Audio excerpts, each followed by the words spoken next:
Hey, movie fans, and welcome back to another episode of the Uncharted Media Podcast. This is episode 107, and we have a topic today that was inspired by a movie that I recently rewatched. I've seen this plenty of times. You got those movies that you love, and then years later you look and find out, oh, the critics really did not like this movie.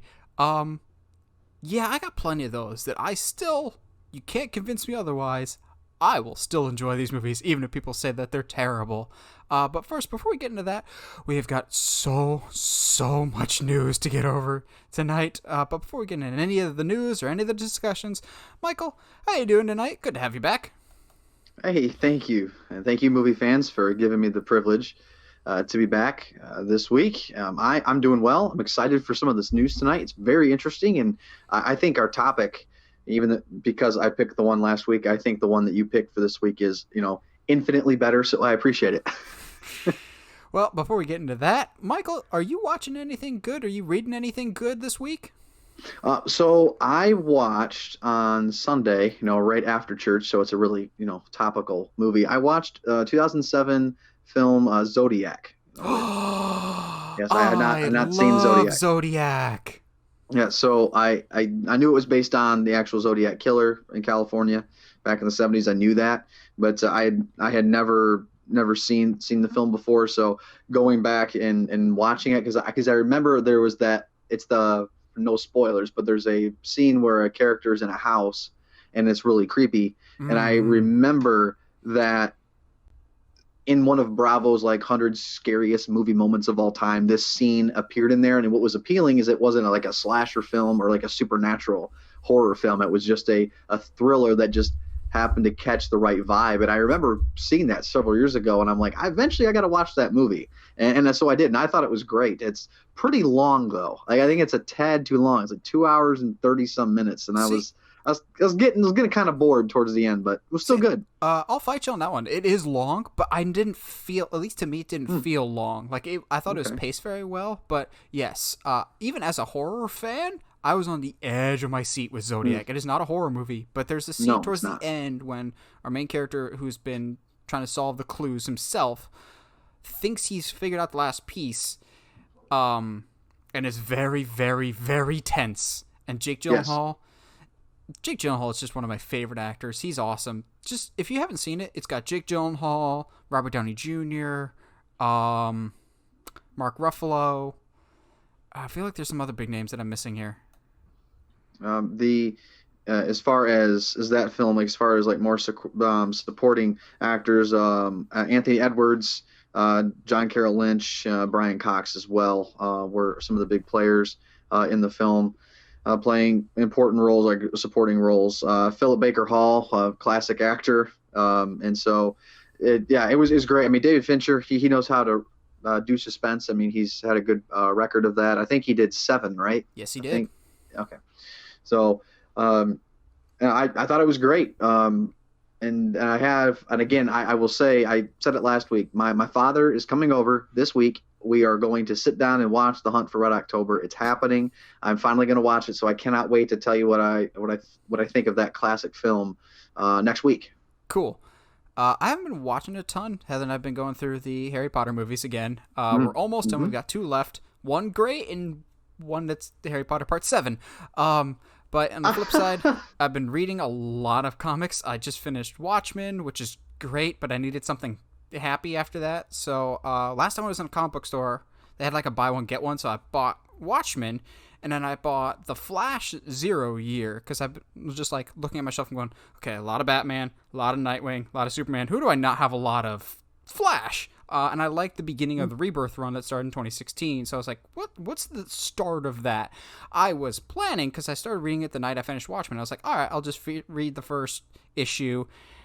I kind of read the whole book in one sitting, because it was so good, and now I'm kind of on not just a comic kick, but a Flash kick. I'm just like, okay, what's the best Flash stories? I've already read Flashpoint, I've already read Flash Rebirth, so now I'm going to be nose deep in Flash for a little bit, and then I got some other ones. I've got the actual Spider-Verse book for my birthday, so I'll probably be going through that. That thing is thick.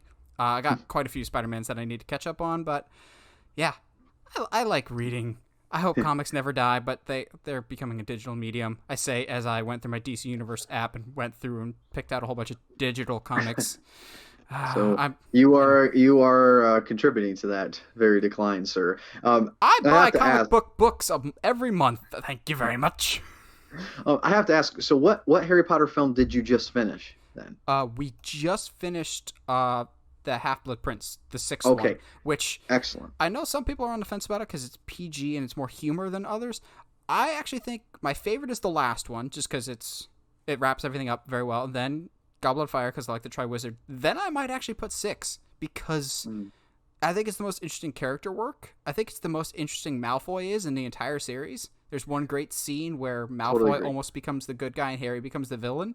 And I love a good old-fashioned double turn, and they get dangerously close to doing it in the movie. Also, as a kid, I wasn't paying attention to Malfoy, but if you look in the background of almost any scene he's in, his brain, the actor Tom Felton, is clearly like his mind is somewhere else. Like, even in scenes where the shot is not on him, he's devoted to, I need to look distraught and mentally not there. Like, he looks depressed every scene that he's in. I was like, that's good attention to detail there, Tom Felton. Good for you. That is very good. Because I just went through these films last year, so they're fresh in my mind. My parents really enjoyed them. Half Blood Prince for me is my favorite. I would love to discuss part 1 and part 2 with you next week or whenever you get done with them. But I love Half Blood Prince because it's just the calm before the storm. Everyone knows what's coming, and what do you do in a story that is like transitory in its own nature. So for me, that's where a lot of character work is done. I could not agree with you more, because that's one of my favorite things in story is not where the plot just has to keep going forward. I just want times of quiet where you can really see the characters like walls come down and just be very vulnerable. Because I mean, even all the fans, the fans who read the books or anywhere else, you knew this wasn't the last one, but it's the setup for this massive finale. So everyone knows what's coming. And even the characters themselves know that something's coming and brewing because of, what they're finding. And I think of the notion when you look at what happens with Snape and what Dumbledore, and he says, Severus, please. It's it's a double entendre. We just don't know it, right? Mm-hmm. And I love the Half Blood Prince. Mm-hmm. Yeah, I'll just one of my favorite scenes in all of Harry Potter. It just makes me sound horrible, but I love the bathroom scene when Harry almost kills Malfoy, because it sounds horrible, but it's that hate and obsession can make you do terrible things even if you're a good person. Half-Blood Prince, to me, rewatching it now, is very much the Empire Strikes Back of the Harry Potter world, of like, you really have to get knocked down before your heroes can come back up, because the middle part of your story is where the bad things really need to start hitting the fan. Solo getting frozen carbonite, maybe dead, killing off Dumbledore. You really need to lose hope. Avengers Infinity War, half the world being destroyed. Yes. The bigger your valley, the greater the triumph. I've had this discussion with someone before of they only like happy stories, and I get that. But if you have nothing but happiness in your story, the victory is hollow. Why does Endgame work? Because we got kicked in the balls in the last movie. We lost hard. Yeah. When you get that victory at the end, it feels worth it.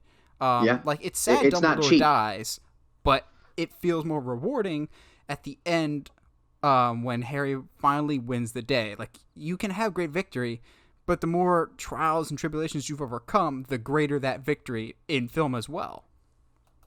No, that is, I can't agree more, honestly. I think, as a character, and it's also more relatable to life. And I think some of the best films, I know we've discussed this when we were roommates in college, spoiler alert, that's throwing back a few years if anyone didn't remember or is coming into this conversation for the first time. But it's one of those things that, what do the best films do?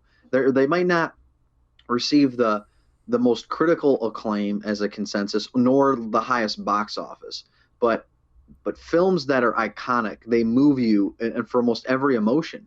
In Infinity War is one of those films. It makes you laugh, it makes you cry, it makes you angry, it makes you incredibly joyful, but then you're left with this kind of bitterness, but that's also relatable to life. And even though I think people genuinely like to escape in film, right? We want the fanciful, we want to escape from the realities and maybe some of the depressing parts of life. But every now and then, if a director and a creative team, if they play it right, and they still captivate you with this mysticism of film and this art form, but yet they connect to you as a person.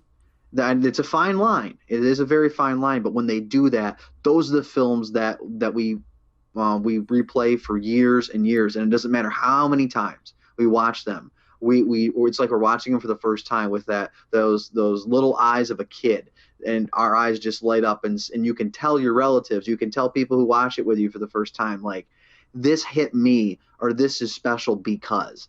And I think, I'm not saying this is deserving of like a lot of the Harry Potter films, but Half-Blood Prince, in the same way you mentioned, you said with Infinity War, like, that's why those connect to me. So, well, you talking about to your future generations. I would like to be able to tell my future generations what a movie theater is, but at the rate we're going, I don't have faith that I'll ever be able to do that again. Because as if the theaters weren't in a bad enough situation, they're shooting themselves in the foot even more right now as we're recording this. Earlier today, in fact, Cinemark has also made a deal with Universal. So we said a few months back that Universal made a deal with AMC Theaters to basically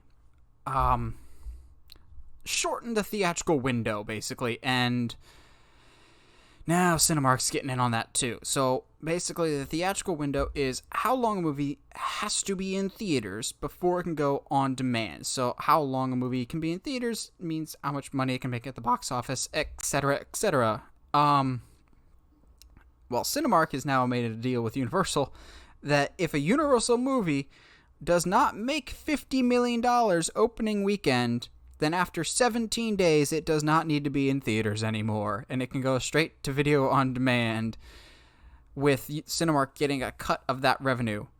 I get what Universal is going for here. I really do. Mm-hmm. This is not a good idea, Cinemark. You're dancing with the devil here. This is not a good idea. We talked with AMC. It's always dangerous to be the first penguin in the water. I think it's almost just as dangerous to be the second one here, because now you're following somebody else's lead, and it might not be the best idea. And I don't know if this is the great idea here for Cinemark. I know they're desperate for cash. Theaters are desperate for money right now. I just don't know if this was the route to go, because now basically theaters need to only show a movie. If a movie doesn't make $50 million opening weekend, it can basically be out of theaters within 2 weeks and in your home, which some of you were like, yeah, that sounds awesome. Do you not want to see movies in theaters anymore when we're safe and allowed to do it again? This just screams the death of the theater to me, and I don't like that at all.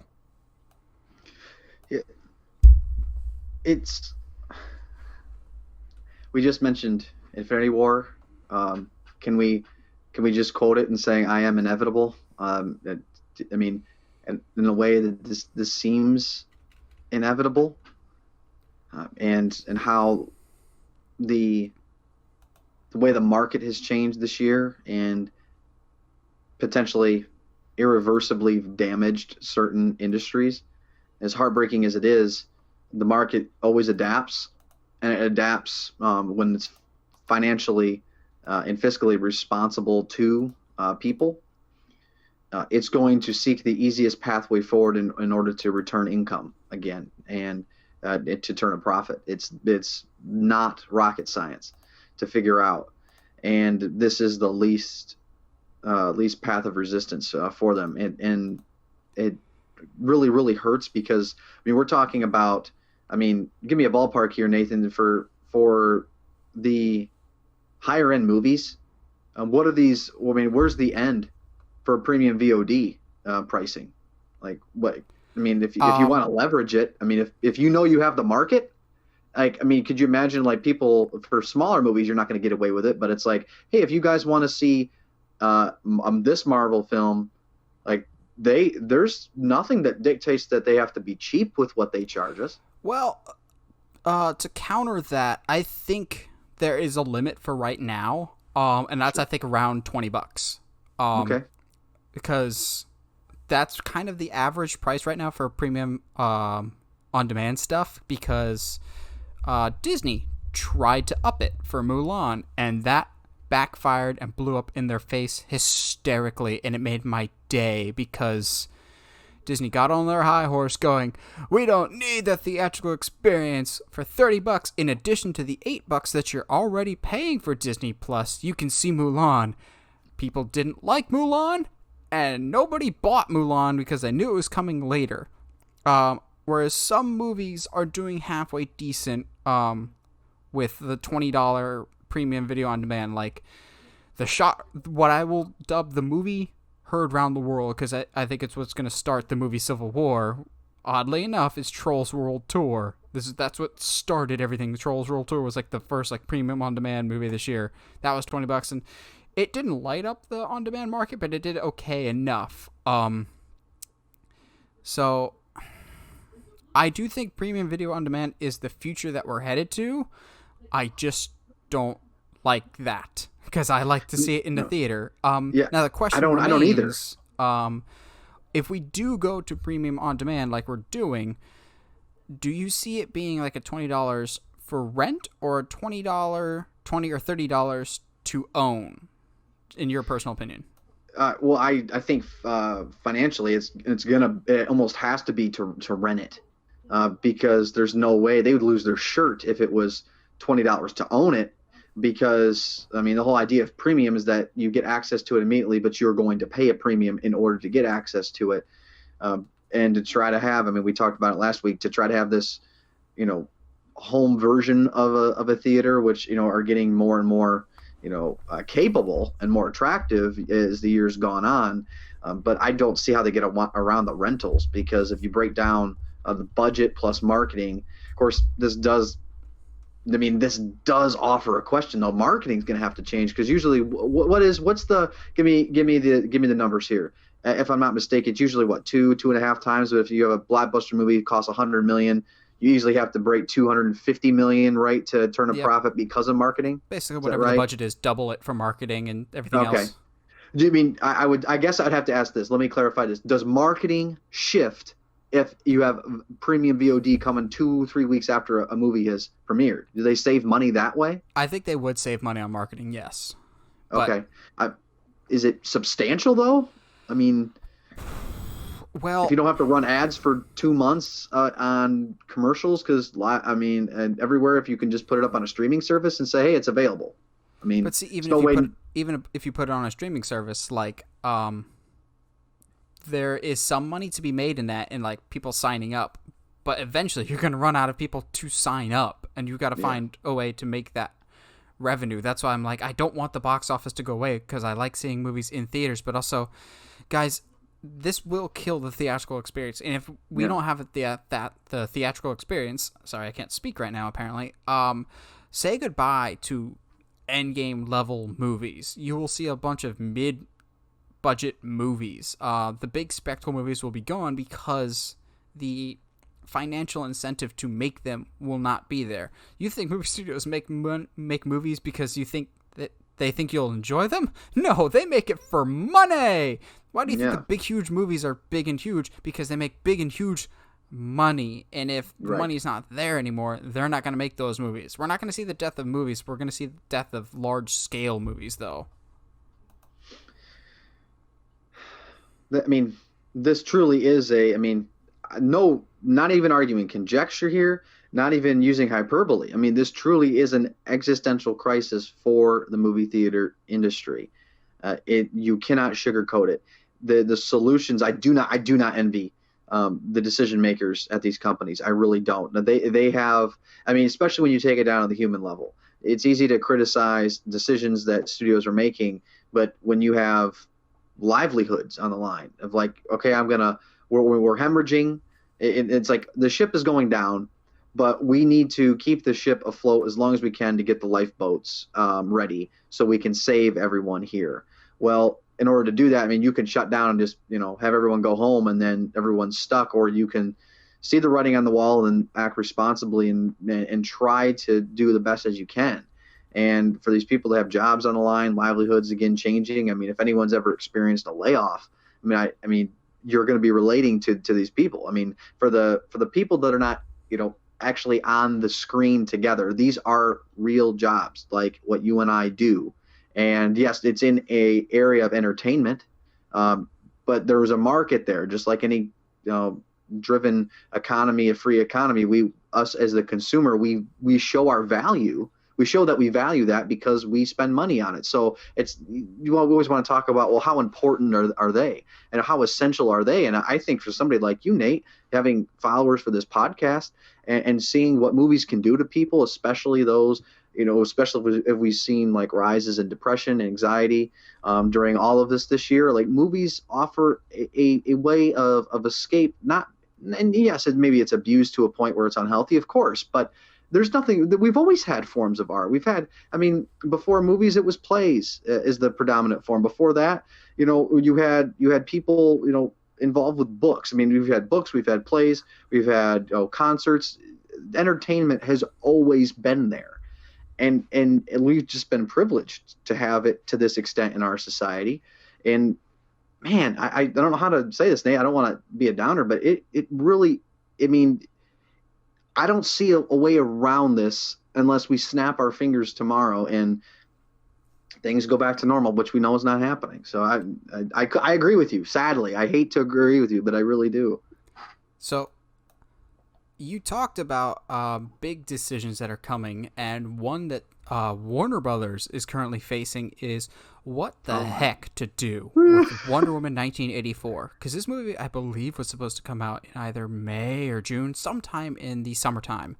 And it's been delayed quite a few times now.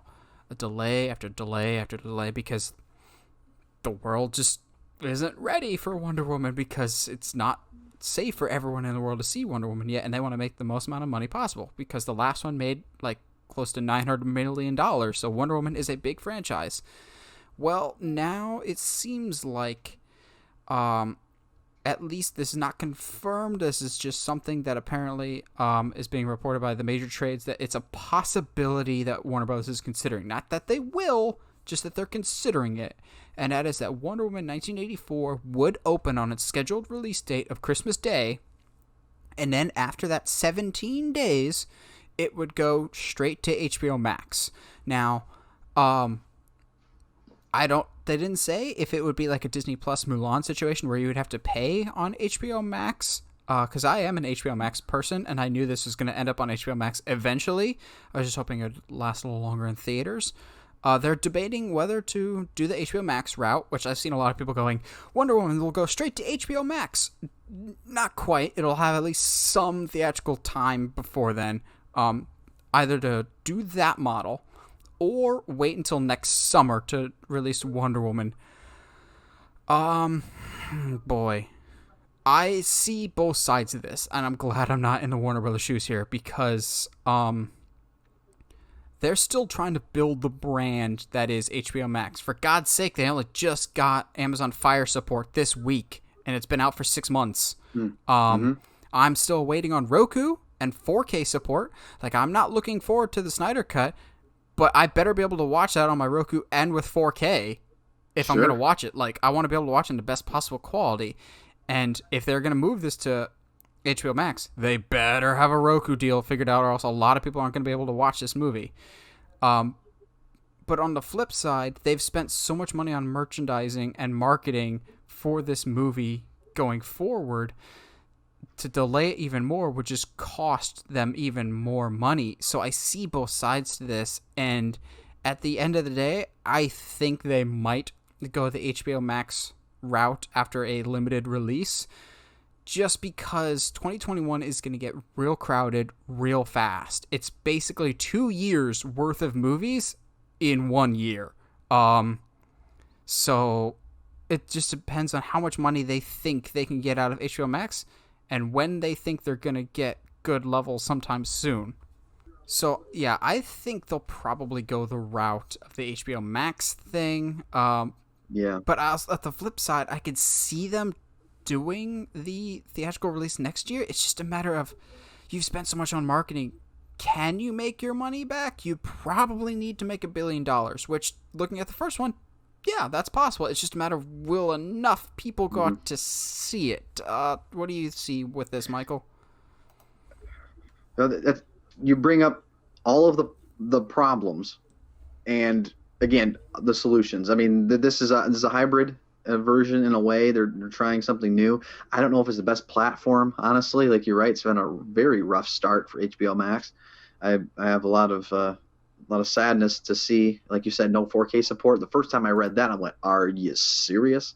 That aside, the original release date, after being delayed from December of 19, by the way, was June 5th. So, I mean, at this point, like you had said, with 2021 being stacked, so I mean, if there's any saving grace for the theaters, if restrictions, or go away, the movie theaters will be packed. Absolutely. That's my hope, I guess. Maybe that's a little naive, but yeah, how does this end well if they release it? Because once they do, I mean, they're committed.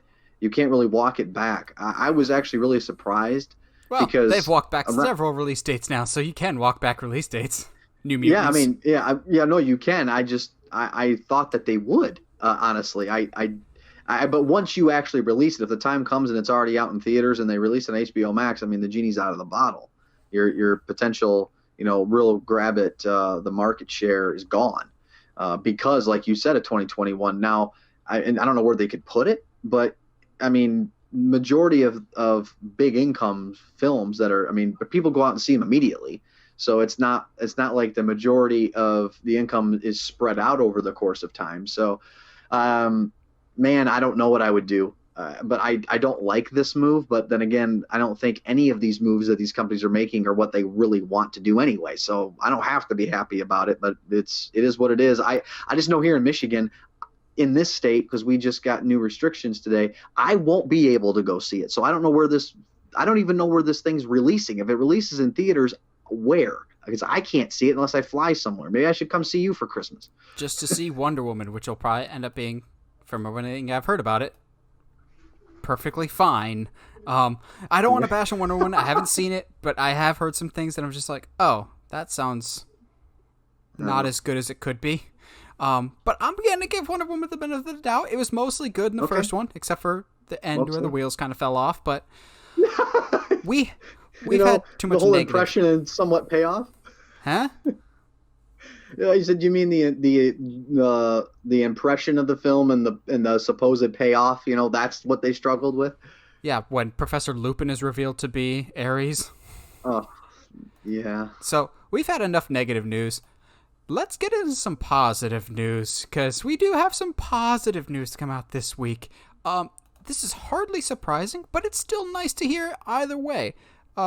We know Thor, Love and Thunder, if that's not just a wonderful name, directed by Taika Waititi, is in active development and is the next Thor movie. Well, add another member to the cast, as we're going to have Chris Hemsworth, Star-Lord himself, joining the cast of Thor, Love and Thunder. Now, I said this is hardly surprising because it seemed after... Chris Pratt. Chris Hemsworth, of course, is going to be in Thor, Love and Thunder. Although, whether he's going to be the main character, I'm not entirely convinced about, but that's a discussion for a later day. Chris Pratt, this is hardly surprising. With Avengers Endgame, they kind of set up as Guardians of the Galaxy, and given Guardians of the Galaxy 3, due to James Gunn's involvement with The Suicide Squad, which we'll talk about next, actually, given that that's an active development, we're not going to get the Guardians of the Galaxy 3 for a while. So this makes sense. My question is, do we think other members of the Guardians of the Galaxy will be involved? And this cast is already pretty big. I'd imagine Korg's coming back, Bro Thor, Jane Foster's coming back, Valkyrie, Christian Bale, whatever he's playing, if he's going to yell at another light person. It's Oh, no. What role do we think Chris Pratt is going to have in this? And also, do you think other Guardians are going to show up, Michael? That's a great question. They set it up perfectly at the end of Endgame there, and the Asgardians of the Galaxy, that whole meme. I mean, truly, insecurity of Star-Lord standing next to Thor, like I think is just perfect. And like they both have that, so I think they could almost be a friendly foil to each other. Other Guardians characters, I don't see why not, because if Guardians 3 is way off, I don't see why they can't throw a scene in there, maybe even post credits or something. I'm not sure, where they can maybe finally tease. Well, is what was? I'm Beta so Ray sorry Bill? here. What? Yeah. Well, that's hilarious. Beta Ray Bill. What? Beta Ray Bill. What was it? Ending of Guardians 2 that they teased Black Adam? Black Adam is DC. That's The Oh, Rock. excuse me. You're thinking of That's Adam Warlock. Adam Warlock. Excuse Yes, that was me. Guardians So I don't 2. know if they would. Thank you. Sorry. I know I lost all the respect I just had. I gained a little bit. It's all gone now. I apologize. Yes, you get the one of the few Adams in comics. You get them mixed up. Hey, okay, I'm sorry, Since, Mr. Chris Adam is such a Hemsworth, Chris Pratt, man. Why Okay. is Adam just not very common? I can only think of like Black Adam, Adam Strange, and Adam Warlock. That's about it. I can't think of anybody else. I got nothing there. So maybe they're gonna tease that. I would put more money on the more Guardians showing up, but I think the wild card there is potentially. I mean, this is a Thor film, but I don't think it's going to have any implications. If anything, I think Chris Pratt's going to be there because of his kind of rivalry with Thor. I don't think the rest of them, because there'd just be such a crowded film. It'd be basically an Avengers movie at that point if the rest of the Guardians were there as supporting characters. Marvel clearly is not opposed to larger scale, just everyone. No. Like Captain America Civil War is basically Avengers 2.5. Yeah. My hope is with Thor and Love and Thunder, now with Star-Lord in it, we get more galactic, like we did with Ragnarok, of get us away from Earth, but also, hey, Disney, you do now have some recently acquired galactic-related Fox characters. If you would like to maybe throw a Silver Surfer in the mix, I would not complain in the slightest. Yeah. Do you, now question. I do need to ask you these two things. I actually don't know where you stand. One, do have to go back to Adam Warlock. Was that a tease? Was that something that maybe got scrapped when James Gunn was fired, or do you think that is the play for Guardians 3? I think that is the play for Guardians 3. Okay. Okay. And then what is your overall impression of like Thor, Love and Thunder, what the rumored storyline is, and the bringing back of Jane Foster's character? I'll be honest. Aside from Captain Marvel, there's no character in the MCU I hate more than Jane Foster. I hated Natalie Portman's Jane Foster so much, and that's why I like Ragnarok so much, is we got away from the Earth bullcrap, and got away from her. That being said, I trust Taika Waititi as a director. So if there's anybody that could make Jane Foster work, it's either Taika Waititi or maybe the Russos. But the Russos never touched Jane Foster. They never... No. They had her in a cameo in Endgame, but that was pre-existing footage. Sure. I trust Taika Waititi as a director. So if anybody's going to make her work in my eyes, it's going to be her. Also, we're not going to dip into spoilers here, but if they go the route that's so heavily rumored for Jane Foster, of what happens to her in the comics, it's going to be really, really hard to not root for that. If you still don't like Jane Foster after the route that they take the character in this one, you're going to kind of come off as a horrible person. Again, without saying too much, this could be what not redeems, but makes Jane Foster an interesting character, at least for me, because as it stands right now, Thor has some of the worst characters. Besides Thor, I hate Jane Foster, but I also hate Darcy. She's just the worst. I roll my eyes hard when they said... She's not coming back, is she? She's coming back for WandaVision. Oh, is she? That's interesting. Okay. But yeah, I hope, and I wouldn't be surprised if we get some teases for future things. Maybe Silver Surfer is too early, but some form of maybe some newer toys that we just got in the toy box recently. We'll see. There's a lot of interesting rumors out there, and I think that's what's so exciting about the MCU right now is there's just a lot of interesting routes and things that could be bubbling underneath the surface that we don't even know about. Like, we know a Mahershala Ali Blade movie's coming soon. There's been rumors for a while of Namor, the Submariner, who is referenced kind of in Endgame. There has been some rumors, I don't know if I buy them, but I would love to see it, of some Ghost Rider Easter eggs. Fingers crossed. I would find Kevin Feige and give him a hug if they cast Keanu Reeves as Ghost Rider.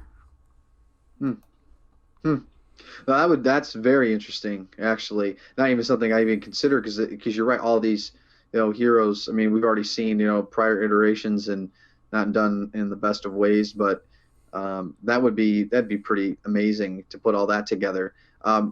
Question real quick is kind of bringing it back to the immediate. What is the tentative release date for Love and Thunder? I think it was supposed to be next year, but right now I know one of the issues that I'm having with this pandemic is I don't know when anything's coming out anymore, and movie release dates are my actual schedule of I know what time of year it is based on what movies are coming out soon. I think it's sometime 2022. I can't remember if it's a summer or a fall 2022 release, but yes, 2022 I believe is the new release date. They're still in the pre-production phase. I heard they were filming, but I'm not sure. I'm not currently 100% up to date with Love and Thunder like I am with Uncharted or the Batman production.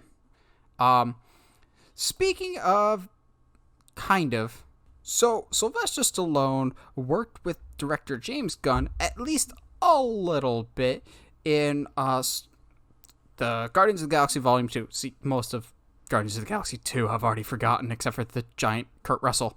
But he was briefly in it, and it seemed like he had a future as a Ravager or some form of capacity. He might be back for Guardians of the Galaxy 3. Well, James Gunn must have enjoyed working with him so much, because now we know that he has added Sylvester Stallone to the cast of The Suicide Squad, and I am so on board for this. And not just because I'm a huge Sylvester Stallone fan, I like this a lot. I'm already really excited for The Suicide Squad. I think this has a lot of interesting directions. And I didn't mind the one from 2016. It was chopped to bits, clearly, in post-production. But I'm really looking forward to this zany, off-the-wall approach. I have some theories as to who I think he's playing, or some hopes of who I think he's playing. But, Michael, you see that Sylvester Stallone has been added to The Suicide Squad. Do you think he's going to be a large-scale character, small-scale? You excited? General thoughts about this? Sure. Why? I mean, it's never a mistake to add talent, according to the wonderful and wise John Campea. So, I mean, adding talent, I love it. And yeah, it's one of those things. In the Guardians, when he appears there, you're kind of like, is that really Sylvester Stallone? And then he talks, you're like, okay, yeah, that's obviously him. But I love it. And I don't think it's going to be a big role. I mean, I think they've already tipped their hand with the marketing, what it's going to be at least about or trend towards. I don't think so. Well, that's just the feeling I got. That's the feeling I got. I don't think, unless he's the villain. No. I don't, without spoiling too much, or, because I'm pretty sure of my theory. Let's just say I don't think the villain of the Suicide Squad will be a human villain. I'll say that. Oh, interesting. Okay. I might, Michael, if you still want to know, I'll tell you off mic when we're done. I don't want to spoil it for people here, because sure. I think I'm right. All right. Yeah. Well, I think. Well, that aside, I guess. Yeah. I think it's gonna be a small role, but I think it's cool. And who knows? Maybe we'll see him pop up in the future. But I honestly don't know. I haven't been following the Suicide Squad's development. I did like the teaser they put out. It looks bonkers. I will say that. It looks like, that's what in the reshoots what they were realizing, maybe we shouldn't make a very dark film. So let's maybe try to make it a little more humorous to disastrous effects. So yeah. I don't know. Maybe they're finally they found the tone that they really wish they would have captured initially. What? You didn't like Queen every 5 minutes?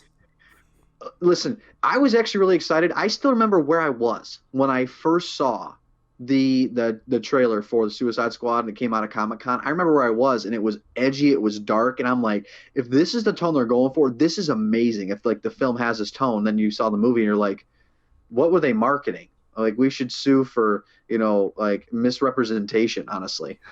So, what I'm really excited about with the Suicide Squad is James Gunn seems to be pulling out his bag of tricks of just going, okay, what are some really, really obscure characters we can have in this? Ratcatcher, Mongol, The Thinker, Bloodsport. Maybe I almost said who I think Nathan Fillion is playing. But let's just say I think there's a reason that his logo is like the arms crossed together that are separate from the rest of his body. But there's a King Shark. I'm so excited for King Shark. Now, some people are suggesting that they think Sylvester Stallone will be voicing King Shark because in that teaser, they said who everyone is playing, but they just showed King Shark, but they didn't say who's voicing him. I don't think so. I still firmly under the impression that Taika Waititi is voicing King Shark because he's in the movie in some capacity. They just haven't said what he's doing. And also, how great would it be if there's a gigantic killer shark voiced by Taika Waititi? And I'm going to bite your head off now. And it's going to be very pleasant for me. I don't know why. But as soon as I saw Sylvester Stallone was attached to this, and I was like, James Gunn's been going really, really obscure. And maybe I was just on a Young Justice kick at the time. When I saw he was cast, I immediately thought, you're playing Sportsmaster. Now, that's a really obscure character, and I'm pretty sure Michael doesn't even know who the heck I'm talking about here. I do not. You're correct. So, Sportsmaster is the father of a character named Artemis, who was one of Green Arrow's sidekicks at one point. He's basically, if Dick's Sporting Goods was evil, he uses sporting equipment as... He's an assassin that uses sporting equipment. So he wears a hockey mask like Jason... And he's basically like a master archer, fencer, uses any form of sporting equipment. I don't know why, but this stood out to me he's also an older character as he's a father. I think having Rocky in your movie be some form of a former athlete, and maybe it's not a huge role. I don't know why, but I can't help the fact, but I just think he's playing Sportsmaster. I think I could be way off on this, and I probably am. But given how obscure the characters were getting, and Sportsmaster is really obscure, like, I have a DC encyclopedia. He's not even in that encyclopedia, which shows how helpful that book is. But, I don't know why. I just think it'd be funny if the former Rocky plays some old person that uses sporting equipment. But that could just be me. With that description, I mean, how could you not like it? I mean, come on. I mean, it fits the whole tone that it looks like they're going for. It's James Gunn. I trust him. So, next up, I'll be honest, I'm not looking forward to this in the slightest at all. Because, and here's where I'm going to get roasted alive, I don't like the original for this movie at all. But it's happening. Oh, man. Because Disney's on their reboot train. So Disney has been rebooting a whole bunch of their old animated movies. And we had heard rumblings of this for a while. And now we know it's officially happening. We're getting a live-action remake of Lilo and Stitch by the guy that brought us the Crazy Rich Asians movie. I think it was a year or two ago. I have not seen Crazy Rich Asians, but I've heard great things about it. I'm not looking forward to this at all. I hate Stitch. He's the Caillou of Disney for me. He is so annoying and gets away with so much mischief. I've never understood the appeal of Stitch other than, hey, he's fluffy and we can sell the crap out of his merchandise. I just don't see it. I don't want this. Also, yeah. I've been saying Disney Plus needs more original content, but this ain't it, Chief.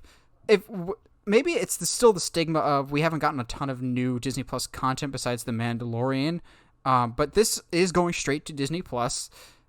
That's not a vote of confidence for me. And maybe it should be or shouldn't be because we haven't had a whole bunch of original Disney Plus movies yet to truly base it off of. Like Netflix, if you say Netflix original movie, no thanks, I'm out. Your movies are trash. Your series are great, but your movies are god awful. Disney Plus, we just don't know yet. I don't care about Stitch, so I doubt I'll be checking this out as I sit in my anger going, fine, you're approving a live-action Lilo and Stitch, but you still have no desire whatsoever to do a live-action Treasure Planet. Thank you very much. Oh, yeah. I mean, listen, if you go back to the same well and dip, and you're like, hey, it's the same thing. We're just, just a couple years later, you guys won't remember. Yeah, listen, I'm coming to the same conclusion as you are, but it's not. I'm not starting in the same place. I love the first Lilo and Stitch. I love it. It's adorable to me. Do not, under any circumstances, do I want to see a live action Lilo and Stitch. No, that's not the nostalgia that I'm looking for. Okay. Also, as a creature design, I don't think Stitch translates to live action well. No, by no means. Like that was the first thought I had was, how are they going to portray him? Like, I don't want to watch Sonic. Basically. Hey. That wasn't a bad design in the end. But look what they had to do to get there. Of course, then there's that whole speculative thing. Did they do it on purpose? Listen. Yes, they did. Yeah, Treasure Planet. Yeah, that's something that would 100% work, but it's a bigger scale film. Like that would be a spectacle to see. Okay, so, to me, the hardest thing in the world would be like Morpheus coming to me with a blue pill going, live action Treasure Planet movie that's actually great because the original is great, or the red pill, Brad Bird directing Man of Steel 2, to which I just go, I hate you and I'm taking both pills and you can't stop me. That's right. I just don't care. But also at the same time, it's going to hurt to say, good for you, Disney, because you need more content on Disney Plus. Right, yeah, because you really do. Like, we love Mandalorian, and the Imagineering story was great, and I get that you can't do a whole lot right now with COVID, but you would really need more content and quick. Like, I'm excited for Falcon and Winter Soldier. Not so much excited for WandaVision. It just doesn't seem to get me excited. But Disney Plus, you're going to need new content and soon. Like, I know Netflix has you beat by like a decade, but you need more movies, you need more shows, and I know you consolidate a lot of your departments to funnel directly to Disney Plus, but you need to start working on that sooner rather than later. Mm-hmm. No, absolutely. I mean, going through Disney Plus. I mean, here's a question. Uh-oh. If The Mandalorian had left Disney Plus tomorrow, how many subscribers, like percentage of their base, would leave with it? I'm going to surprise you. 20%. You think so? I think a lot of people... That's huge, by the way. They're at 73 million right now. I think it would drop to about 50 million. I mean, that would be significant, though, wouldn't it? It would still make them number 2 overall. But the thing is, a lot of people forget or overlook, like, we're not in it. Or I have had one of our favorite people that we watched always insist that eventually people are going to get mad that there's no new content. I think there's a big factor that a lot of people overlook with the success of Disney Plus. Families love it. I think even if there's no new content for 3 straight months, the numbers don't change drastically for Disney Plus because so many of families are involved. Because families want something that they can trust their kids to watch for hours on end while they do whatever, especially in a time like this when kids need to be inside for a while. But also, Disney Plus has a huge advantage over some of its competitors with its price point. Like, people can't get mad because it's $8. Like, I still have HBO Max because on the promise of the future of what the platform could be, and also they've got a great library currently, and I have faith in what they will do. But that's $15. If you want prime Netflix with your 4K content and everything else we talked about last week, it's like $18. Disney Plus was smart out of the gate with their $8. So I think they need more content, but also they're like, what are you gonna do? You're paying $8. What do you expect? Yeah. Like, you still have a lot of content on Disney Plus. I just think they need more. Well, something that Disney Plus could put on their platform is a Scorpion King movie. Why not? That's for the kids. So the Scorpion King, for those that don't know, was Dwayne "The Rock" Johnson's first foray into the world of movies. And it's bad. It's not very good at all. But somehow, some way, there's like 4 or 5 other ones that are like direct to DVD, with a whole bunch of washed up actors. But now it seems like The Rock and his production company, $7 Pictures, are rebooting The Scorpion King, and they'll be using like some new up and coming actor. Now, I have a theory that I don't like, but I'll get to that in a little bit. This is odd. This is just weird. But at the same time, there is nowhere to go but up in this situation. So, what do you have to lose? My only hope is they redo the shot from The Mummy Returns when we see the Scorpion King for the first time. Like the infamous worst CGI shot in history, this side of Birdemic. Like, I want them to redo that shot with modern special effects just because, just to do it over again. But yeah, the Scorpion King reboot is announced in 2020. Michael, these are weird times, don't we live in? Mm-hmm. All right. Well, a question: was there an actual like? This is where I've watched both films, but the fact that he's not a scorpion in the Scorpion King, like, what is the connection between the Mummy and the Scorpion King films? Like, is there a connection there? Oh, it's been so long since I've watched the Mummy sequels because I just end up watching The Mummy, the first one with Brendan Fraser. Right. So I don't remember. You're gonna make me have to go back and watch the Scorpion King. So I'm very sorry because like he's a dude in the Scorpion King. No, he's a they rock. mentioned the Scorpion King in the Mummy or the Mummy Returns, right? And it's like, wait a minute. So they're the same person and the same title, and they're like 2 different life forms. That doesn't make any sense. I mean, I like the Scorpion King because of Michael Clark Duncan. I don't like the film, but I think there's a lot of cool stuff in there. It's so cheesy. Like, it is such a cheesy film. I don't think him as being an actor for the first time. There have been certainly much worse debuts of people from entertainment in their first like Hollywood film. I mean, absolutely. I don't think it's bad. It's not good, but it's not horrible. I mean, come on, it's not a horrible film. Like, some of the stuff is cool, right? Yeah, it's not the worst film, but it's not great either. But he redeemed himself with a movie that people don't talk about nearly enough with The Rundown. That's a lot of fun. That got him more on track to be the Rock that we know and love to this day. Did you like Walking Tall? Yes, I do like Walking Tall. Okay. Forgot about that one. Yeah. Here's my theory that I'm worried about. He said he wants to cast a new up and coming actor. Okay, yeah. I think he's already got somebody in mind that he has worked with before in a little movie called Hobbs and Shaw. His cousin, current WWE champion, Roman Reigns. I am very much worried that he will cast Roman Reigns as the Scorpion King. Because of the familial connection, and be like, I did it, now my cousin can take over the franchise with me overseeing it. There's always been rumors of The Rock and Roman Reigns at WrestleMania. Even though I've fallen out, I still hear about Roman a lot, so clearly the company's still pushing him forward. I would not be surprised if they want to turn Roman into the next Rock or the next John Cena. And he wasn't bad in Hobbs and Shaw, considering he has like one line, but this could just be me being overly concerned, but I really, really hope that this isn't just we want Roman Reigns to be in a movie of some kind because he's family.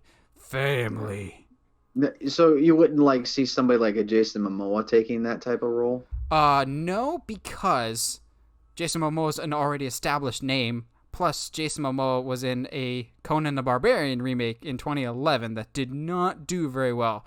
And I think he'll be tied up with that like Aquaman franchise for the next couple years that should probably get rid of Amber Heard as Mara, but whatever. Yeah. Sure. Okay. Well, I mean, I guess to summarize my thoughts is, don't really care. They're gonna have to court me. They're gonna have to basically, they're running for election. They're gonna have to court my vote because right now I'm not sold on it at all. And our last story today is another positive one with a hint of sadness, I think. I'm going to choose to be optimistic because I choose to be an optimistic person by nature. For the most part, I'm prone to over-exaggerations. I'm aware of this. But Stephen Caple Jr., the director of Creed 2, has been tapped to direct the next Transformers movie. I think this is both good and bad. I don't know about you, Michael, but I loved Creed 2. I actually liked it more than the first one, believe it or not. No, don't you say that. Are you kidding me? I liked 2 more than 1 because 2 felt more like a traditional Rocky movie. And that felt more like comfort food to me. It felt more like the Rocky, like a modern version of Rocky 2, 3, and 4 just amalgamated into one movie. And I'm a sucker for stuff like that. Like, I like Creed a lot.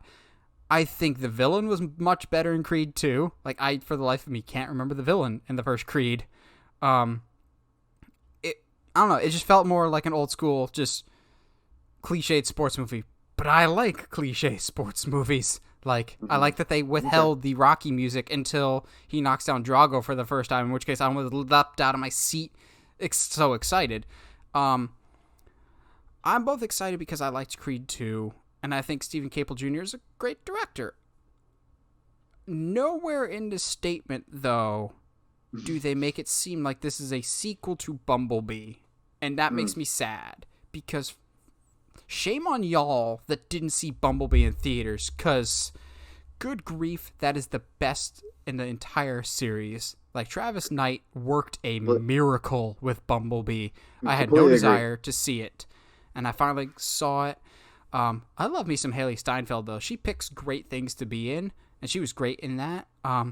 Maybe I'm partial to Bumblebee because it's just a 2019 version of Iron Giant, but who am I to judge? So I'm excited because I like Stephen Caple Jr.'s limited work that I've seen him in. Granted, I've only seen him with Creed 2, so I don't know. I am worried, however, about the writer of this movie. The writer of this movie wrote the Guy Ritchie and Charlie Hunnam King Arthur movie, which is single-handedly one of the worst movies I have ever seen in theaters, and Heather and I almost left. I hate that movie so much, and I don't think Michael knew that, because I felt like he just zapped. I could see the energy zap out of his body right now. I did not know that. Yeah, I knew better. I never saw that film, so oh man, that is really heartbreaking, because I mean, because I love Bumblebee. Like, I thought it was great. Like, my parents liked Bumblebee. Think about that. Everybody should like Bumblebee. Yeah, and so when I think about the potential, like, future, like, they set it up really well. Good actors, good story, like you had mentioned, and then the worst thing that happens is that you become disjointed, and Marvel's really spoiled us, because they've shown us to great success how to write continuity, have consistency, and it doesn't seem like they don't really care about that necessarily right now. And hearing you tell me what the writer was, that's yeah, I think you just summarized the entire mood, both good news and bad news. But hey, I guess it begs the question: can a really good director save a really bad script? Yes. I think it's easier to work around a bad script than it is to have a great script and a bad movie. Because I was about to say, but it's by the same director as it was the writer. But let's be honest, as much as we love Star Wars, A New Hope has a terrible script. It's not very good. A New Hope, I recognized your foul stench when I was brought on board. Really? A New Hope is not written particularly well, but it overcomes that by some pretty decent direction. And all the good lines of dialogue were written by somebody else. There was a ghost writer for A New Hope. I think you can have a not necessarily the best written movie, and still have it be okay. I might have nightmares tonight that you just said that, so I'm gonna have to go to my happy place now. Tell me I'm wrong, though. You're wrong. Oh, A New Hope is written masterfully. No, I just don't think it's bad. I mean, I don't think. I don't. It was bad. I never said it was that great, though. It's really not well written. I don't see. I can't believe you go that far. It's well written. George Lucas is not a good writer.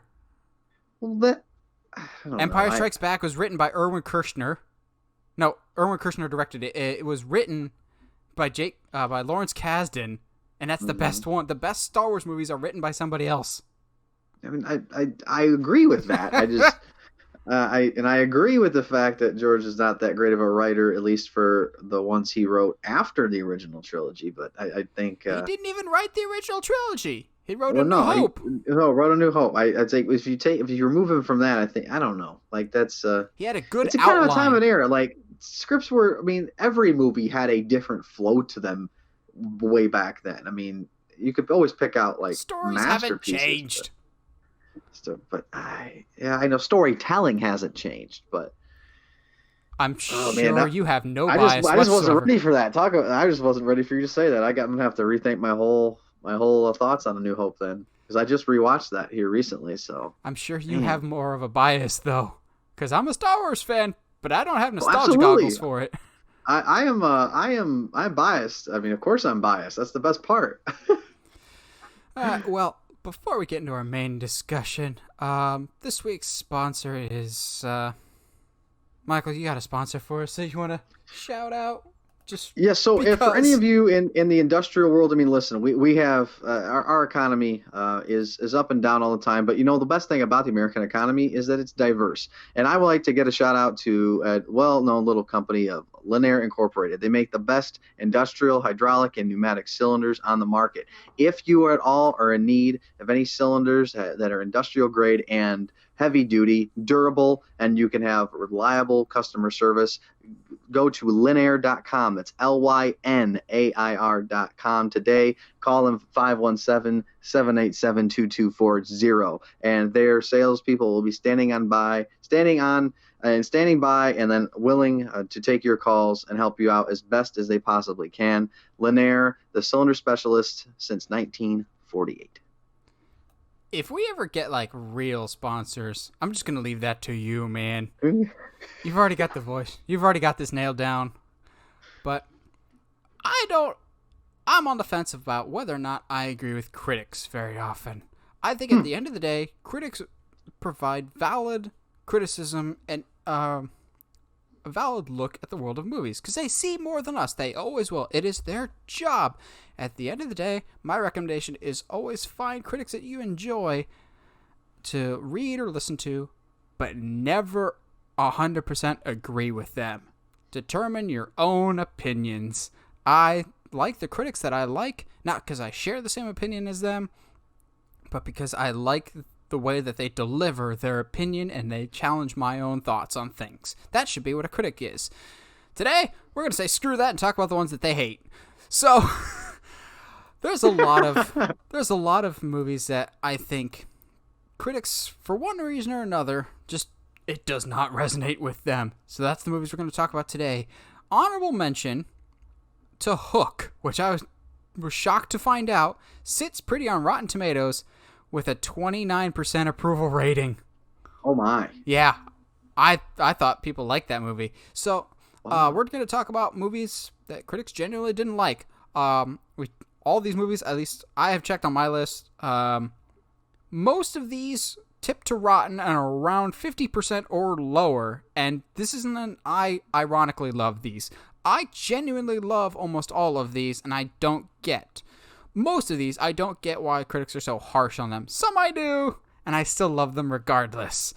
Michael, why don't you kick us off though? What's a movie that critics really either were meh about or genuinely did not like, but you're like, I like it though, it's so good? Yes, for me, I'll start off on a lighter note. So let's go back to 1997. Okay, so part of our childhood, let's do Disney and Brendan Fraser. You know what film I'm talking of. For many George of of the you, Jungle's a masterpiece, y'all. George of the Jungle. It does sit as rotten on Rotten Tomatoes at 56%. So it's not as low as other films. But the fact that it's rotten, I think, is a crime. It is meta humor before meta humor was even a thing. It's intelligent humor. Yes, there's a lot of slapstick in there. Yes, I understand that, but some of it is actually pretty intelligent. They break the fourth wall. I mean, there's not a lot of stuff that kids would get or laugh at, and I still find myself to this day laughing at new things.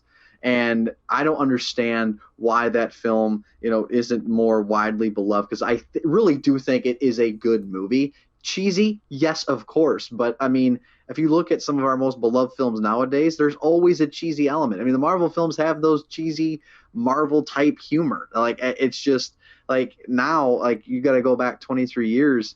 I mean, the fact that I don't know, man. It's got a great cast. I think it's funny. It still makes me laugh. It's a crime that it's at 56%. It should be much higher than that. It should be certified fresh. So I was so much of a fan of George of the Jungle as a kid. I had George of the Jungle 2 on DVD. That movie deserves to be rotten. That movie's bad. My gosh. However, before you give me that eye roll, Michael, George of the Jungle 2 does have one of the funniest scenes I've ever seen. So they have this big sweeping epic landscape opening with the swelling music, landscapes. The camera pans down to the new George of the Jungle because it's not Brendan Fraser, and the narrator goes, "Wait, you're not George of the Jungle?" And the new guy goes, "Studio too cheap to hire Brendan Fraser." And I'm going, okay, the rest of the movie's bad, but you won me with that. I'll watch that. That's pretty good. I'll give you that one. That's great. So, unfortunately, Disney kind of they knock some out of the park, and then they have some that I really think the critics misunderstand, or they accuse of being some things that it really isn't. Take, for example, my first Disney movie that I'm going to talk about today. They accuse this movie of being wholly unoriginal and ripping off bigger name movies like Star Trek and Star Wars, even though this movie, its lore and its book that it's based off of, inspired all of those, and those movies took all their inspiration from its original source material, The Princess of Mars, also known as John Carter. Oh my, yes. What a great pick. Y'all, critics, you're stupid. John Carter was great, and we need to give Taylor Kitsch a second chance, because that man had a really, really rough 2012. He had John Carter and then Battleship, and then the year before that, he had X-Men Origins Wolverine. Get this man an ice pop and a nice get back on track, please. John Carter is great. It's wholly unique visually and storytelling wise. It was so much fun. The action was different. They have fun with the zero gravity aspect. So John Carter is a superhero, but not a superhero. And I know Michael's going to be partial to it because it's a sci-fi movie, and I have quite a few sci-fi movies on this list. I don't get why no one's went out to see this movie. Granted, the marketing really screwed this. John Carter is not the best name for an action movie. It really isn't. But then again, it worked for John Wick, which doesn't sound a lot better. But John Carter was so unique and original and just so much fun. And everyone's just like, you stole from Star Wars. Well, Star Wars stole from Edgar Rice Burroughs, which came first. Also, I'm still kind of salty that the princess in John Carter, Lynn Collins, she was my first pick to be Wonder Woman. I think she would have been fantastic as Wonder Woman. Could not agree more. We talked about this at school, and I actually thought about this very thing, and I actually thought, I bet Nathan is going to want to talk about this because you were so adamant back in college. I deliberately said not to. I deliberately said to myself, don't cover that. Nate will do that probably. So that's awesome. Yeah, this movie's great. And it was botched by one of the biggest marketing disasters of all time. I mean, people in film school, I believe, are going to study how to not market a film based on this particular movie franchise. So yeah, it's a shame. It's one of those things of like, man, I'd love to see a sequel to that because there really is material there, and we just know it's never gonna happen, at least right now or in the next coming years. I mean, if we can't get a Tron sequel going, they're not going to get a John Carter one going. We are getting a Tron sequel, though. Well, yeah. I'm going to believe that, honestly, when I see the first trailer. Well, also, and here's where I'm not going to make Michael happy. I agree with the critics on Tron. It is the most okay movie ever made. It's a Zack Snyder movie. It looks good, but there's no substance. It looks gorgeous, but there's not a lot to Tron Legacy. I want to love it, but then every time I get past like the first 40 minutes, I'm like, can it just end now, please? Yep. Once they leave the arena, I think the movie takes a nosedive. Sure. Yeah. So I have one other Disney movie. Let me check my list. So do I. Only one other Disney movie, which admittedly I kind of see the complaints, but also I don't, because at the same time, this movie is so much fun. And what did you expect? It feels very similar to The Mummy, kind of, which also is barely fresh. It's like 61%. I think critics went into the bias that all video game movies suck, so this movie must suck too. And of course, I'm talking about Jake Gyllenhaal's Prince of Persia. I genuinely really enjoy Prince of Persia, except for one scene when at the end Ben Kingsley is killed and he's blatantly holding the spear into his chest. Like they didn't have the prop or something to just make it look like it's sticking out, so he's like actually holding the prop into him. It looks really wonky, but I love Prince of Persia, and not just because I have a love affair with Jake Gyllenhaal. He is a wonderful actor. Dude got shredded for Prince of Persia. It's just so fun, and what's wrong with just a fun swashbuckling adventure? I don't get what the critics were expecting from this. It's not groundbreaking, but it's a lot better than people make it out to be. Yeah, I love this film. Absolutely love it. It's got great humor. It's entertaining from start to finish, and I honestly don't understand what the issue was. Fantastic pick. The critics were way off on this. It's a fun ride. Anyone can watch this. It's completely rewatchable. And like, what are you wanting of films? Like, I think the critics can be dynamic in how they approach a film. Not every film is equal in what it's trying to do. I mean, how do you rate a film on its success? I want to rate it in the fact that it's a family-friendly movie for the most part, and it's going to be entertaining from start to finish. It makes you laugh. It's got a good plot. You root for the characters in the end. There you go. And awesome. It's certified fresh. It should be fresh. Should be in the 80% my range. No argument. I couldn't agree more, Nate. I'd probably put it in like the 70s. It's not perfect, but it's still a lot of fun. And I still get mad when people are like, there's no good video game movies. I'm just like, Prince of Persia, people, it really, really wasn't that bad. Yep. In contrast to other video game movies out there like Doom, Prince of Persia looks like Citizen Kane, guys. Oh, that's hilarious. Like, video game movies are not going to be great until the Uncharted movie comes out. Mark my words, it'll break the curse, dang it. But what's next on your list, Michael? Well, we're sticking with the same studio, and the same studio, same release year, mildly sharing the same title. This time, this one carries a rating of 19% in the Tomometer and 33% audience score, so the audience is completely high and out of their minds as well. But this one stars Tim Allen in a quest to have his, I guess, unbegotten son and introduce him to this new world, and that is Jungle to Jungle. It was a direct-to-video release. Part of my childhood, right there, is 3-4 years old.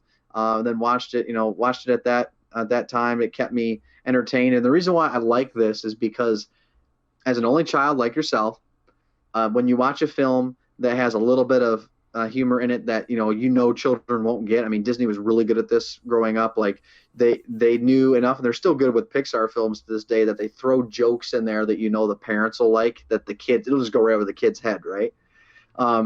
Well, my parents laughed, and as a kid, you're like, I like seeing my parents laugh because it makes everything more fun. And this one really made my parents laugh from start to finish. So I'm biased. I get it. I know. But having rewatched this recently again, I think it's great. I mean, Martin Short, Tim Allen, I think they make a great duo in this movie. I don't understand why it has a 19%. It's criminally underrated. I don't know if you've ever seen it, Nathan, but I think it's worth a watch. Jungle to Jungle is a movie that happened. Okay, well, all right. Well, hey, listen. You said you'd have one for me that I disagree with you, but I don't think it's 19%. You want to get into that one? Yes, I do. Okay, so Michael really, really likes sci-fi, and I do too, to a certain extent. I don't know. It's not like my go-to. To me, a good movie is a good movie, but I know, Michael, you lean more towards sci-fi. There's one movie that I remember in college that I told you, I was like, I like it. I don't know why. Maybe it's because I'm not emotionally attached to the franchise. I mean, franchises, because this is a crossover movie. I love Alien vs. Predator. It is so dumb, but I have so much fun. And Michael's just going, you've broken me. You have broken me. I think I don't care that it breaks continuity. I look at this as its own pocket universe from both Alien and Predator. The thing is, for me, I don't consider either Alien or Predator a horror franchise. They are an action franchise. So the fact that this skews more action than horror doesn't really bother me. And people are like, the characters are shallow. Alien does have good characters, but then again, they only have good characters for 2 of the movies. 2 out of the 7. Yeah. Yes. Alien, to me, is like Terminator. They keep insisting, this one's the one where we're going to get things back on track, and they just make things worse every time. Oh, I would agree. It is exactly like Terminator. You had 2 good movies, and everything else forget about. So Alien vs. Predator, I know people are like, it should have been R for the action. They still get away with quite a bit in Alien vs. Predator. They do. If you change the green to red, it's a very R-rated movie. But also, I still think they do a lot of things right in Alien vs. Predator. Like, to me, the best scene is when the Predator and the girl team up for the first time, and they actually have this whole great scene where not a single line of dialogue is spoken, but you understand exactly what's happening by nonverbal communication, which I think that's really, really cool. It's just like, oh, I track what's going on here. Of like, okay, I respect you as a combatant. We're going to work together in this situation. Here's a shield with the head of your enemy so you're not completely going out there on your own. It's not a great movie, but I really don't think it's that bad. Then again, I'm not a diehard Alien or Predator fan. I've seen all the movies in the franchise for both of them, but to me, they're nothing but schlocky fun. And that's exactly what Alien vs. Predator is. Now, if we talk about Alien vs. Predator Requiem, we could dump on that movie together all day long. I hate Requiem so much. Well, I don't know what to think about AVP Requiem because I can't literally see anything that's going on in the movie to judge it accurately. It's the darkest movie ever. Yeah, it's awful. It puts like that I never seen it, but I heard like one of the Game of Thrones episodes is really bad. I'm like, well, I bet that would be put to shame by this whole film. Listen, like Aliens and Predator are iconic films. All the rest of them are garbage. They truly are like garbage. Predator 2 has some redeeming credit. I'll defend the Adrian Brody Predator movie. What was it? Predators with Danny Trejo and everything else. I like that movie, and I sat through the most recent Predator movie. It is kind of uncomfortable at times with the allegations that went on behind the scenes. No, I defend the Adrian Brody one. That one's really not that bad. Well, I've seen that. I thought it was entertaining. Listen, AVP, I remember people were like, are you going to go see this? Like, I remember elementary age kids because I remember some of my classmates, their parents let them see PG-13 films. And we were all talking about how it didn't get a rated R, R rating because we were like, wow, that means we might get to see that. Because everyone at that point, we knew about Alien. We've seen the Xenomorph. We've seen the Predator. It was part of pop culture. We all kind of like knew what it was. Yeah. But I kind of had the same experience with Revenge of the Sith going, oh, it's PG-13. Am I going to be able to see this now? Exactly. Yes, exactly. So that was it's not bad. Like, you know what? Objectively, I agree. It's got a 21% on Rotten Tomatoes. It doesn't deserve. I don't think it's. I mean, Bump I it mean, up to I've seen. 50. Bump it up to Yeah, 50. It's not the worst in I, the franchise. I can do that. I'd be willing to go there. Like, Um, if you rank it in the Alien franchise, I would. Unfortunately, it deserves to be in the upper half of the Alien franchise, not the lower half, just because Alien has so much garbage in it now. Are you telling me Alien vs. Predator is worse than Aliens 3 or 4 or Prometheus or what was the other one? Alien Covenant. Alien Covenant is one of the most disappointing movie experiences. Not saying worst, but disappointing. Yes. Alien 3 is Alien. Listen, Alien Resurrection is a comedy. It's that bad.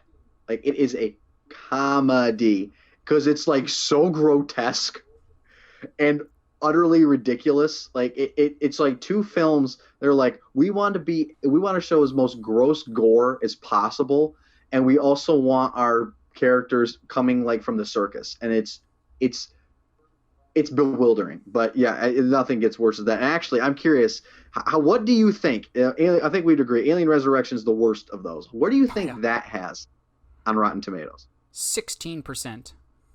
That's very precise for you to think. Do you know that, or are you just No, that's guessing? just a guess. So Alien Resurrection from 1997 has a 54% What? on Rotten Tomatoes. What? That is staggering. Like, are you kidding me? I am insulted So, I mean, and offended. that's right. There we go. In reverse, like, it's not low enough. My final film tonight is something that we have talked about. I've talked about forever. This will be very, very quick because I cannot wait for your other film here. It's actually a remake from a film. I've got a lot more. Yeah. Well, I can only really come up with three that I just like. I know in my heart, like, I think absolutely did better. I think you and I will have very similar movies on my list that we could talk about. Oh, sure. Because I think there's a couple, and there was one that, based on the graphic there, I absolutely agree with. But it's a remake from a 1947 film, came out in 2013, remake with Ben Stiller, and it's The Secret Life of Walter Mitty. I adore this film. It has a 51% on Rotten Tomatoes.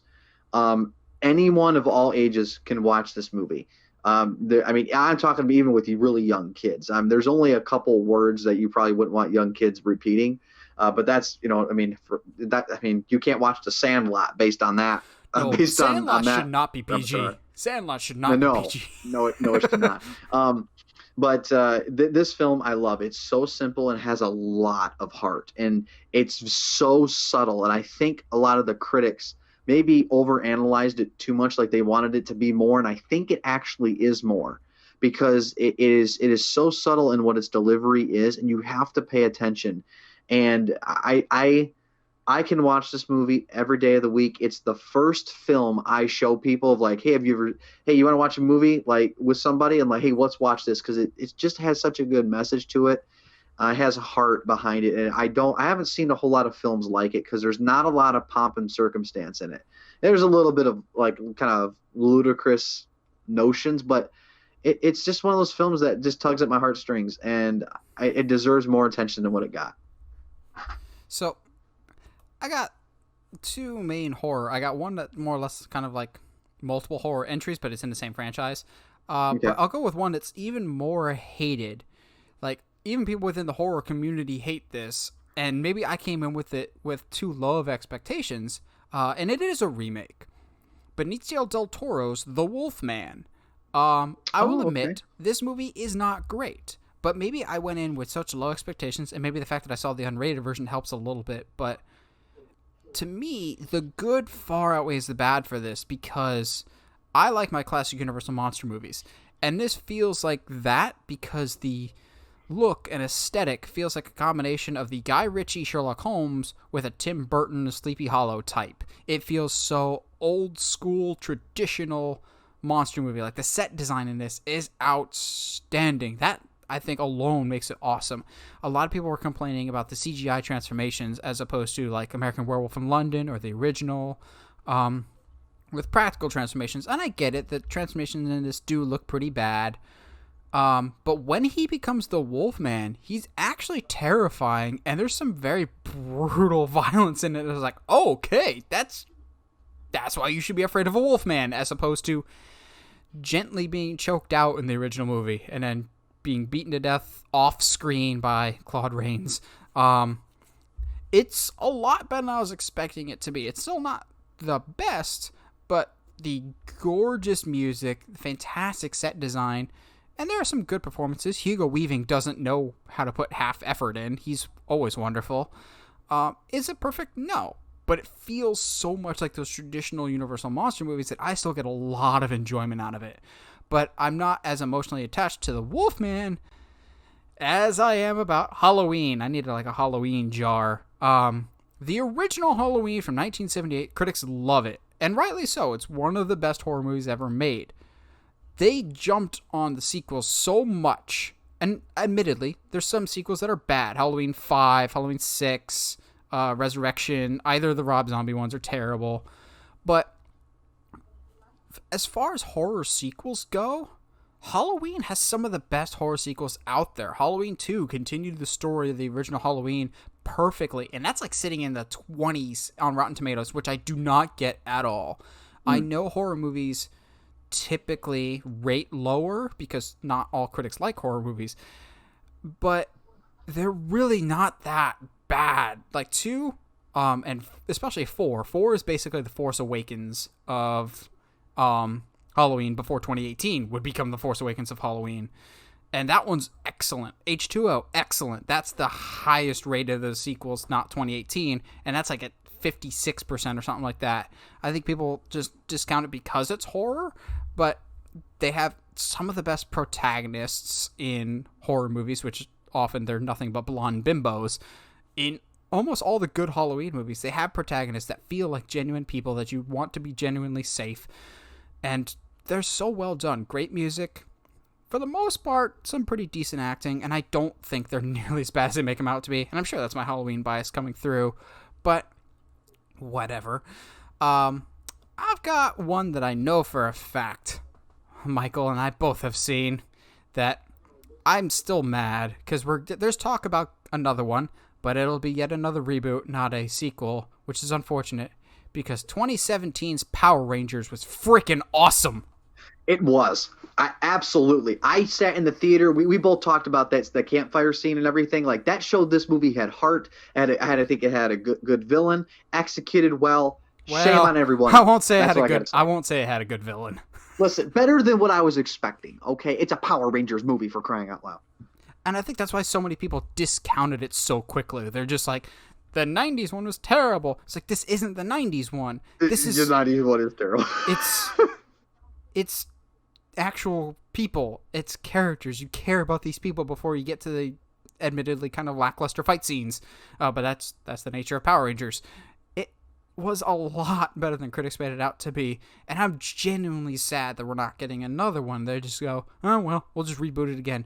Because whether people want to admit it or not, the biggest MVP for that 2017 Power Rangers movie is whoever the casting agent was. Because, like, everyone involved in that movie has gone on to bigger and better things.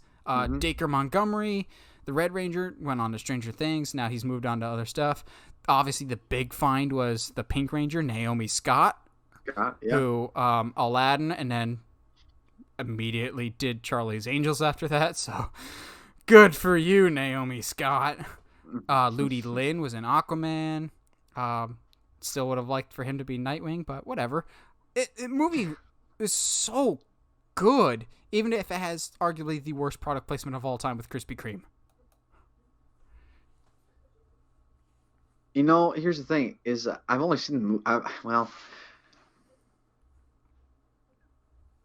almost want to fight you on that with every Michael Bay film, but it's... the plot doesn't revolve around them going to Krispy Kreme just so they can say it every 20 seconds.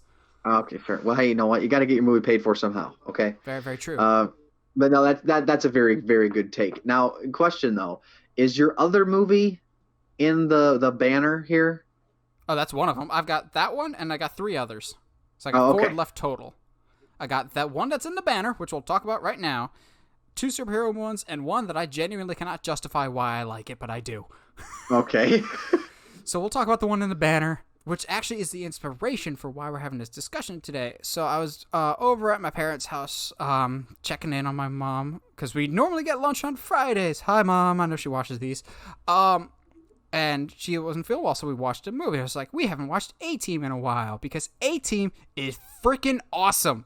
So I saw A-Team in theaters with my mom. It was just her and I, because she watched the show, and I was like, it looks pretty good. I love me some Liam Neeson. Come out of it like, that was so much fun. And also introduced me to one of my new favorite actors, Patrick Wilson as Lynch. Orm in Aquaman now, Insidious, The Conjuring. This movie is so much better than the critics make it out to be. So great of action, but also you could tell the cast is genuinely having fun.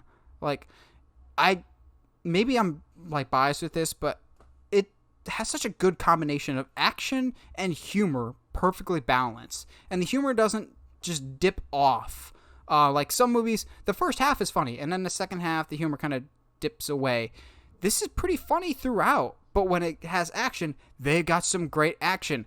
And I know some critics were like, that makes no sense. They're trying to pilot a helicopter while it's in they're trying to pilot a tank while it's in free fall. I'm like, I don't care about logic in an A-Team movie. It looks awesome. And I'm sure I was blinded with how awesome it was just from the right get-go of, I'll give you one last warning. You're now attacking a U.S. Military vehicle over United States airspace. Alpha, Mike, Foxtrot. And you're like, oh, I'm in for whatever the rest of this movie is. And I think the big thing for me of why I love this movie so much is the cast is great and so perfectly cast. I buy Liam Neeson as the leader. I buy Bradley Cooper as the ladies' man. Shocker.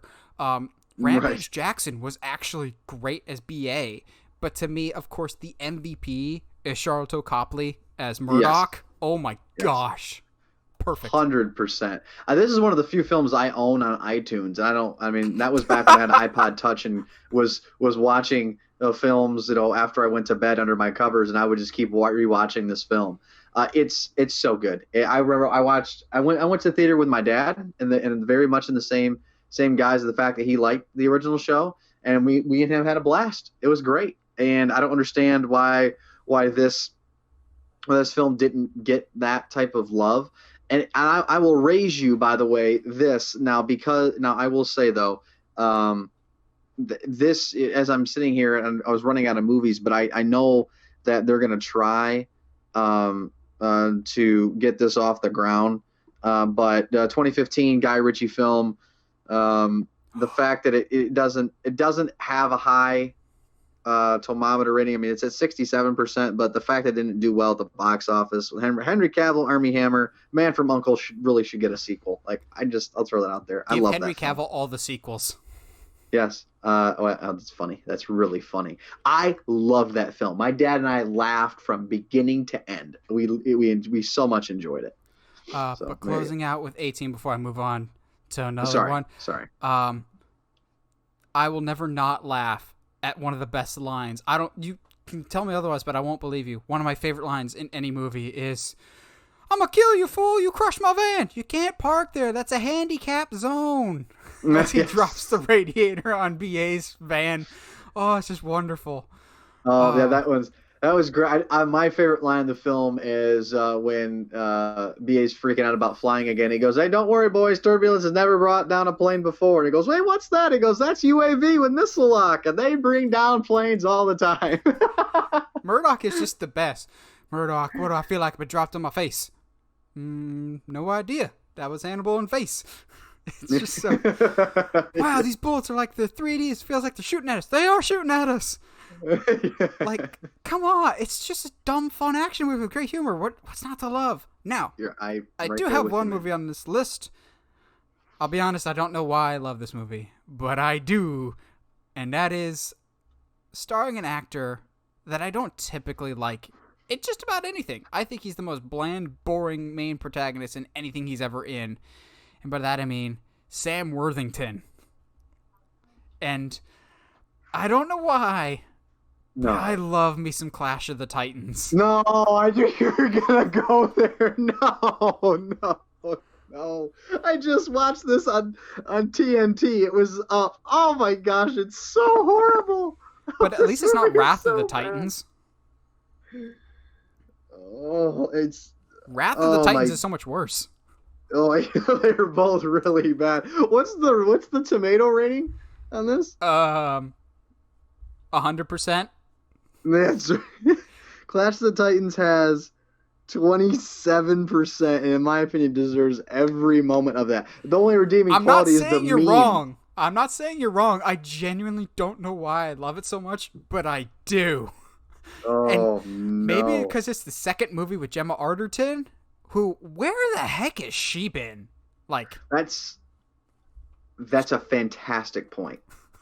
Really. She had like. She was great in Prince of Persia, and she was one of the few good things about Clash of the Titans, which everything's great about Clash of the Titans. What am I saying? I mean, it has a stacked cast if you go through. I mean, look, let me read this off. Sam Worthington, Gemma Arterton, Liam Neeson, Ralph Fiennes, Alex Davalos, Mads Mikkelsen. Like, what? Like, are you kidding me? Yeah, it's a stacked cast. It's so dumb fun. Like, I don't know. I like a good old-fashioned sword and sandal movie, and I like mythology. Maybe that's it. Maybe it just caught me at the right time because it came out, I think, 2011 while I was still in high school. The creature designs are pretty good. Like, the special effects for the creatures, they still hold up very, very well. Maybe I'm blinded by the Release the Kraken memes that were everywhere for a while. Oh my gosh, yes. What? What was the Swords and Sandals movie with Gerard Butler? That same type of 300? No, not 300. Oh, it came out a few years ago. Oh, this is really embarrassing how I can't remember it. I thought he was in the film. Let me see if I can't find it. Gods of Egypt. You didn't like Gods of Egypt? The most racist movie ever made? I get that some people don't know the skin color of Egyptians, but I can guarantee you they don't look like Aaron Eckhart. Not Aaron Eckhart. What's his name? Jaime Lannister from Game of Thrones. Also, y'all thought the CGI in Gods of Egypt was presentable to be in a movie? Good God, what did you do to it? If nothing else, thank you, Gods of Egypt, for introducing us to Chadwick Boseman, right? May he rest in peace. And thank goodness he was able to do some other movies in his career. Also, Gods of Egypt, you tried to ruin my future Nightwing with Brenton Thwaites, who was in that movie as well. Oh my! I didn't realize this had a visceral reaction for you. I was just saying that, like, doesn't. That's how I react to Clash of the Titans. I don't know what I like about Clash of the Titans, but I do, which is weird because I hate and despise Wrath of the Titans with everything in my being. I just do. Yeah.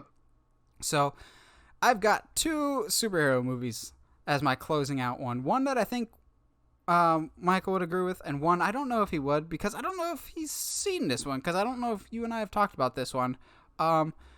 Maybe because I didn't see this one in theaters, because I thought it looked so bad, and the 29% on Rotten Tomatoes definitely scared me away for a while, but when I finally saw it, I was like, this is really not bad. It's actually a lot of fun. More fun than it should have any right to be, and that's because Tom Hardy can make anything work. I'm, of course, talking about Venom. I had so much fun with Venom. Oh, I haven't seen it yet. I've been told I should. Yeah, that's what I thought. I didn't know if you had seen it or not. Mm-mm. Yeah, it's got 29% on Rotten Tomatoes. Yeah, it ain't pretty. And it's really not that bad. Maybe people were expecting more, and the symbiote at times could definitely look better. And I have some issues with the final fight when the scary black goo thing fights the scary gray gooey thing. Like, at least with the next one with Carnage, it's black versus red, so it's colors that you can kind of see. Admittedly, Black Panther kind of had the same issue with Killmonger and Black Panther both having the exact same outfits, but at least those made them purple and gold, so you can see which one's which. Yeah, Venom is just dumb, but fun. And you can't tell me Tom Hardy isn't giving 110%. I saw a grown man sitting in a lobster tank eating a raw lobster, but fully committed to that scene. And he's having so much fun. It's not high art, but spoiler alert, Venom as a character is not high art. He's a 13-year-old boy's wish fulfillment to be edgelord, basically. I like Venom, but he really doesn't resonate with me as a character. I'm always going to be more of a Spider-Man person. But I saw so many people bash Venom that I was just like, wow, how good can it be? And I saw it, I was like, it's definitely not going to be one of my favorite superhero movies of all time, but I definitely enjoyed it a whole heck of a lot more than I thought I should. Well, who did the voice for Venom? Was it synthesized or was it an actual actor? I don't know. I know it's not Tom Hardy. Yeah. They got some outside voice. Because wouldn't it be interesting to have that guy in your family at night when the lights go off? He just slips a baby monitor underneath your bed and talks into it while you're sleeping. Stop. Oh, goodness. Okay. Well, I'll have to get back with you on that. Jury's out on the. We'll have to see if I like that one or not. You might. It's not awful. There's not any content that you would be opposed to. It's just dumb fun. Think like the first Transformers kind of dumb fun. Not the sequels, but the first Transformers dumb fun. Okay. Now, this last one, I feel like I'm going to need to put my shields up for this. Not from the general population, because the general population, by and large, doesn't mind this movie. It's just critics and a certain, I'm not afraid to anger them, cult-like fan base that so loyally defends the works of one Zachary Snyder, who insist that this is the biggest abomination to filmmaking ever made, and I genuinely don't think it's anywhere near that. And that's 2017's Justice League. I know that this movie is not what it was supposed to be, and thank God for that. I know we're getting Zack Snyder's Justice League, and I'm happy for him that he gets to finish out what he wants to do.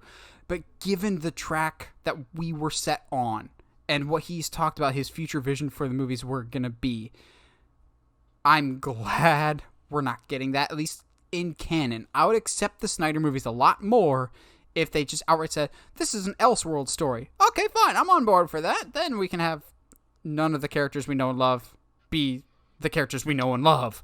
Right. Yes, my end goal was to have Superman be the Superman you know and love at the end of his journey. And at the end of his journey, Batman's going to be dead after being a murderer for most of these. And also, if you like Robin, sucks for you. He's dead. Potentially had all of his limbs chopped off.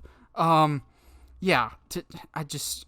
No. And I know a lot of people are just like, it doesn't fit within Man of Steel or Batman vs. Superman. Maybe it's just me, but when I watch Justice League, I just watch it as its standalone movie and don't connect it with Batman vs. Superman and Man of Steel because it's so distant. And yes, the movie is very much a Frankenstein. You could tell what is shot by Snyder and what was shot by Whedon.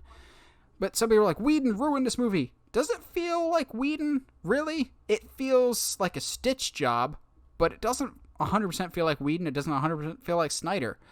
But I enjoy Justice League a lot more than other people. And I'm sure a big part of that is I'm blinded by the ending. And some people are just like, the Superman mustache? The mustache is bad, but look at how Superman is portrayed in the movie. That's the Superman we've been asking for forever now. Like, I will still go back and watch that scene, and I'll put up with the PlayStation 3 graphics for Steppenwolf when he still goes, "You're all too weak to see the truth." Truth? I'm a big fan of truth, but I'm also a big fan of justice. And the classic Superman music comes in. I don't care what y'all say. That's the best part of that whole movie. And I would agree. This is the hill that I die on. It's the best moment in the DCEU so far, because that is Superman. You're like, it's so more cheesy. Superman is cheesy, and cheesy is okay from time to time. And the rest of the movie really isn't that bad. The only real issues that I have is Batman is not great in Justice League. Oh, yep, something's definitely broken. I'm like, that's pretty cringe. But I would take that over, machine gunning fools in the face and running them over with your souped up car. Justice League is not perfect. I will still watch it every once in a while because I genuinely do enjoy it because it's a schlocky, fun comic book movie. It doesn't make me overly sad and depressed. And I get there is a place for dark and more serious storytelling, but when all you have is dark and serious storytelling, you really do miss the optimism. And I want the characters, forgive me for wanting the characters that I have read for a lot of years in comics to act like the characters of how I read them on the page. Like, I like Zack Snyder's Watchmen. He was accurate in that portrayal because those characters live in a dark and bleak world. The characters in Justice League are not supposed to be dark and bleak. They are supposed to have some levity and some hope to them, and I enjoyed the crap out of that for Justice League. I acknowledge that it's not a perfect movie. I will still much rather watch that than a lot of other more depressing things in the DCE universe that we've gotten so far, and my jury's still out on whether I will like the Snyder Cut. Judging by the future directions that he teased multiple times, I think I'm still going to end up liking the theatrical version more than his, but jury's still out on that. Yeah, I saw Justice League in theaters, and I haven't gone back to watch it since because I just didn't enjoy the entire movie, but what I did enjoy is exactly what you brought up, and it tugs at the heartstrings of what I want and I long for Superman to be portrayed as, and what I wanted him to be for me personally, but what I wanted to see in Man of Steel, which I understand that's not what the point of that movie was. I understand that. It's a zero year. Change. I like Man of Steel for the most part, but the problem is that became very apparent. Man of Steel was clearly intended to be a one-off story and not meant to catapult into a larger universe. It feels very self-contained, and then Batman vs. Superman comes along. Oh crap! We need a whole universe to go with this. I always intended for these things to be played off. I always intended for General Swanwick to be Martian Manhunter. I always intended for Robin to be dead. Sure. It's disjointed, and I will just say that the best part of Justice League, in my opinion, is Superman's entrance into Steppenwolf. So I think that's my favorite part. It's the most Superman-esque that we get, and I long for more. So I agree with you. And maybe someday we will get that. Maybe. Fingers crossed. Well, what are some movies that you guys love that may or may not have had the best reactions when they came out? Let us know in the comments below. We always like hearing from you guys. And as always, if you like what you hear and you want to hear more, subscribe to us on whatever audio platform you're listening to us on, whether it's iTunes, Spotify, Google Podcasts, or YouTube. And if you haven't already, subscribe to us on YouTube at Uncharted Media. And as always, stay sharp, movie guys and gals.